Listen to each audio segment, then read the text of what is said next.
La guerre en Ukraine. Depuis près d'un an, un bras de fer familial oppose deux pays jadis frères, la Russie et l'Ukraine. Depuis que Vladimir Poutine, grand héritier de Vladimir Ier, empereur antique du Xe et XIe siècle, à l'époque de ce qu'on appelait la Rousse de Kiev, a décidé de marcher sur les régions séparatistes du Donbass.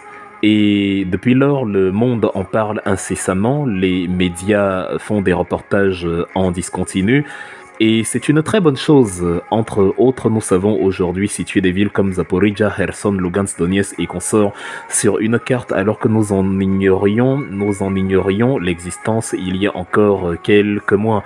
Donc c'est bien qu'on en parle, c'est bien que l'humanité y observe et réfléchit comment tirer des leçons de ce conflit ou expérimente justement sa capacité à résoudre des crises fratricides comme celle à laquelle nous avons affaire. Donc oui, nous sommes au courant de l'actualité russo-ukrainienne 24 heures sur 24. Nous savons entre autres que la ville de Kherson a été récupérée par les forces ukrainiennes il y a quelques heures, ce qui est excellent. Nous savons en même temps que les populations, tout en se réjouissant, craignent le retour des bombardements russes, ce qui est en revanche problématique. Nous savons que c'est un conflit géopolitique qui oppose en réalité la Russie et les États-Unis. Nous savons que voilà, c'est une guerre d'intérêt et qu'il n'y a pas d'amitié outre mesure. Donc c'est bien que le monde parle de ces conflits parce que ce sont des humains qui perdent la vie, ce sont des familles qui sont détruites de part et d'autre, ce sont les populations russes qui subissent aussi la décision de leur président Vladimir Poutine d'annexer un pays voisin, ce sont également les populations ukrainiennes qui subissent la force russe parce que Zelensky n'aurait pas justement approuvé la signature des accords de Minsk, etc. Enfin bref, nous sommes plus ou moins au courant des causes, des métastases et des avatars de la guerre en Ukraine, et ça permet à ce que ce conflit ne soit pas oublié et ne risque pas d'être oublié dans les archives de l'histoire. Par contre, il y a une autre crise que le monde a oubliée.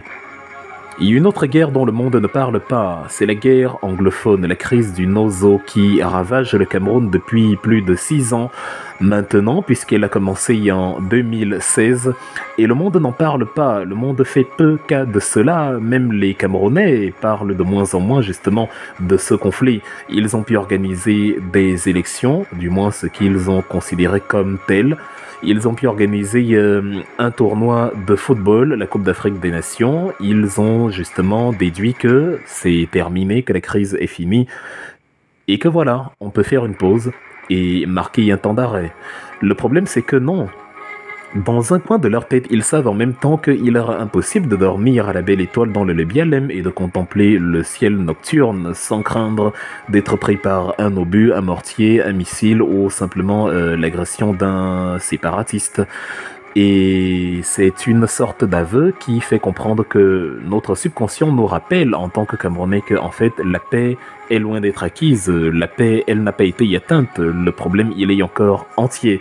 Donc il faut considérer que ce n'est pas parce que nous n'entendons plus parler de quelque chose que nous allons nier l'existence de cette chose. Même si nous essayons de nous convaincre du contraire, il y a justement cette voix intérieure qui nous dit « Ah non, il y a encore des chats à fouetter, il y a encore des problèmes à résoudre chez nous. » Actuellement, il fait jour en Allemagne, il fait jour à Paris, et il fait jour à Yaoundé, mais cela ne veut pas dire qu'il fait jour dans l'océan Pacifique ou qu'il fait jour à New York, car la Terre est ronde.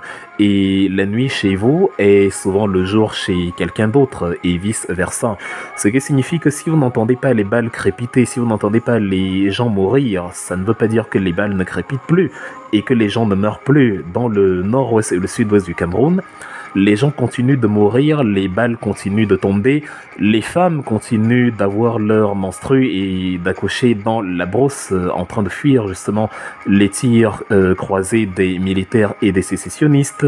Les écoles ont toujours autant de mal à reprendre parce que le drame de Kumba reste dans les esprits où, en essayant de se persuader que la crise est résolue, on a envoyé des enfants à l'école et ils ont été massacrés justement par des terroristes, par des agresseurs, en tout cas sans aucune humanité. Il est évident que quelle que soit la revendication politique et quel que soit le tort du régime, nous ne saurions approuver que des gens, au nom de la politique, au nom d'une séparation, d'une sécession, commettent ce type d'exaction.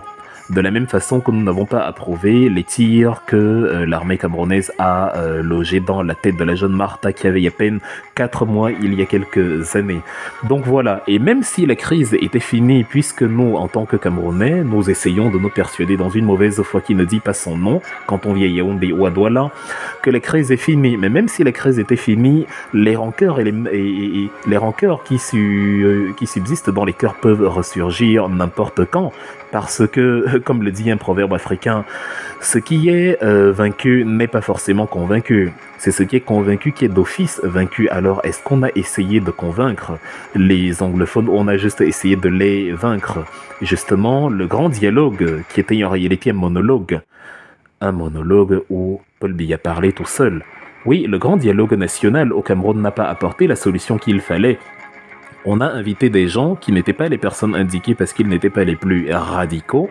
On a gardé les plus radicaux dont les Ayoub Tabé et consorts en prison et on a discuté avec ceux qui aimaient le pouvoir. On a discuté avec les opposants d'eau, on a discuté avec les modérés. Pourtant, c'est avec les radicaux que la guerre a cours.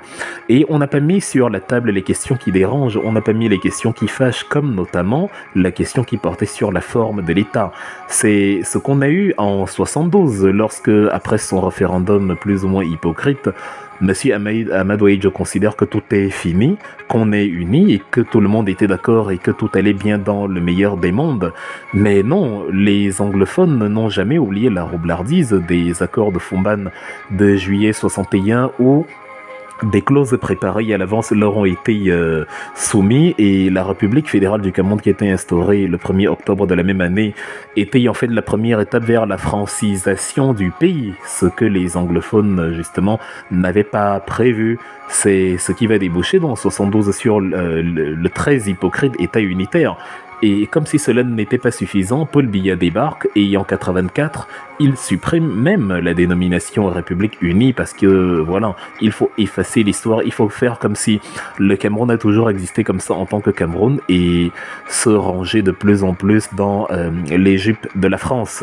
Donc voilà, c'est une guerre oubliée du monde, ce sont les métastases justement du mauvais traitement des populations et de la fourberie du gouvernement camerounais qui a causé justement toute cette éruption volcanique qu'on a eue parce que les tensions ont été étouffées, mais elles ont fini par exploser à un moment donné de notre histoire, notamment dans les années 90, dans les années 2000 et surtout dans les années 2015, 2016, 2017 et jusqu'à nos jours. Donc, le monde en fait peu cas. D'ailleurs, même le Conseil norvégien des réfugiés, le Norwegian Refugee Council, justement, a mis cela en exergue en disant la crise du Nozo est l'une des crises les plus négligées au monde en 2021. Il faut souligner qu'en 2022, ça n'a pas changé autre mesure.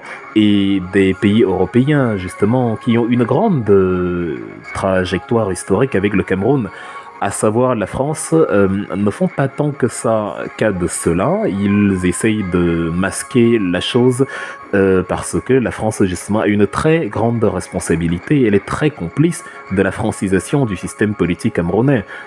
C'est la francophonie, c'est le giron français que nous voulons maintenir, c'est le précaré, la chasse gardée. Et donc la France opère exactement de la même façon qu'elle a opéré quand elle a été complice de la réunification que je venais évoquer de 1972, puisque, comme le dit le haut-commissaire français aux affaires africaines, Pierre Messmer, qui a un bilan tout aussi pourri que tout ce que vous pouvez imaginer dans les guerres d'indépendance du Cameroun et qui a testé sur nos ancêtres les techniques de contre-insurrection que nous avons eues en Algérie, que la France a expérimenté aussi contre les Algériens et voilà toutes les techniques de répression auxquelles ont été formées les armées camerounaises.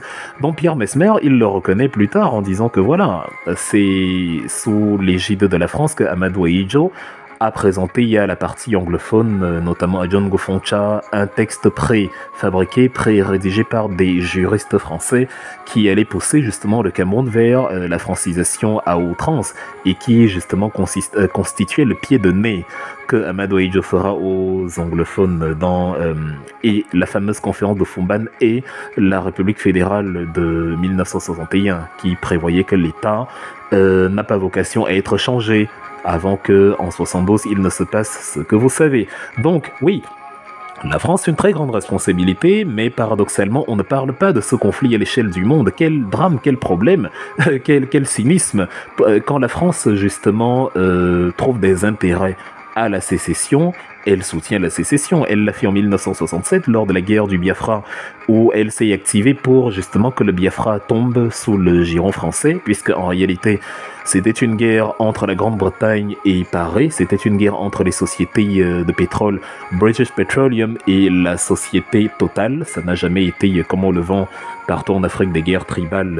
On a le même problème en RDC où on vous dit que voilà, ce sont des tribus qui s'affrontent, pourtant la toile de fond derrière, ce sont des guerres de ressources, ce sont des guerres économiques, ce sont les entreprises françaises, les entités britanniques, en tout cas les acteurs européens, sont des migrants économiques sur le sol africain. Cela est très souvent tu et on préfère présenter les bateaux qui accostent au large des côtes européennes comme étant des bateaux transportant des migrants économiques. Pourtant, les vrais migrants économiques sont passés sous silence. Et ils sont passés sous silence de la même manière qu'ils passent cette guerre sous silence, dont ils ont pourtant une grande responsabilité derrière.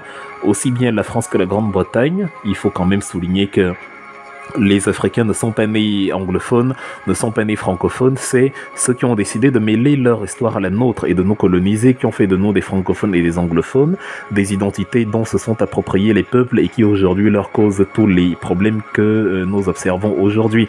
Le silence arrange la France, qui n'a pas daigné interroger Biya dessus. Lorsque Emmanuel Macron est arrivé à Yaoundé, pourtant, il a chanté une litanie entière sur la Russie, à se demander s'il s'était cru à Saint-Pétersbourg ou quelque part sur les bords de la Moscova et que Vladimir Poutine était son interlocuteur du jour. Donc voilà, il nous a fait tout un blabla sur ses problèmes personnels avec Vladimir Poutine et voilà, comme si ça nous intéressait, ça nous intéressait tant que ça. La guerre anglophone, elle est tue, mais la guerre en Ukraine, on nous bassine avec cette guerre tous les jours qui, bien qu'elle soit grave, n'est pas la seule guerre qui actuellement accourt dans le monde, à moins que le taux de vie n'ait pas la même valeur, ou à moins que, comme j'ai demandé à Emmanuel Macron un jour, il y ait une différence entre le traitement qu'inflige un dictateur contre ses propres citoyens ou le traitement qu'inflige un dictateur aux citoyens d'un autre pays, sachant qu'une vie humaine prise est une vie humaine prise, justement, la considération de toutes ces guerres devrait être la même à l'échelle internationale. Mais les Européens, la France en tête de file, principal acteur de la crise anglophone, principal acteur externe, n'a pas hésité à rendre publiques les conversations entre Emmanuel Macron et Vladimir Poutine au point de provoquer le courroux de Vladimir Poutine, mais le même Emmanuel Macron nous dit que non, on ne peut pas parler en public des questions qu'il a évoquées avec Paul Biya, notamment sur les questions qui fâchent. Donc voilà, la guerre anglophone est tue et le principal pays en mesure de porter cela sur la sphère internationale, la France, est plutôt contente de cet état unitaire. Ça l'arrange totalement et c'est pour ça qu'elle prépare en ce moment Franck Biya, qui prendra le pouvoir à la place de Paul Biya au cas où Paul Biya venait à décéder. De la même façon que Emmanuel Macron est allé installer Idriss Déby en avril 2021, c'est exactement ce qu'il va faire avec Franck Biya.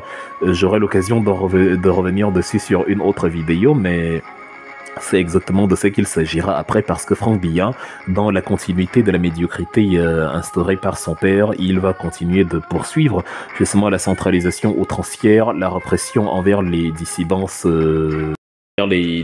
politiques, et il va continuer évidemment de défendre les intérêts de l'ex-métropole qui en fait n'a jamais cessé d'être la métropole dans cette relation-là, qui n'a jamais pris fin.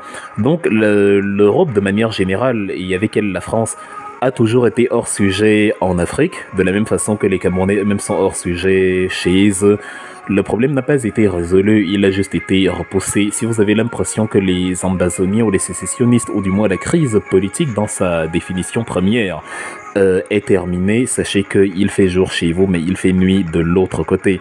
Demain, une autre étincelle jaillira. Famandongo dira encore une bêtise dans la continuité des bêtises qu'il ne cesse de dire au quotidien et nous expliquera que le problème sera résolu en 6 mois ou en 6 jours. Jean-Jacques Zeu va nous dire qu'il faut dératiser la zone anglophone et Guinée va encore se perdre dans des néologismes sans queue ni tête dont il est friand en tant que tribaliste principal et chantre du tribalisme 2.0 au Cameroun. Donc cette étincelle-là nous fera constater que le problème n'a jamais été réglé. On l'a juste renvoyé à plus tard parce qu'on a refusé de regarder les choses en face.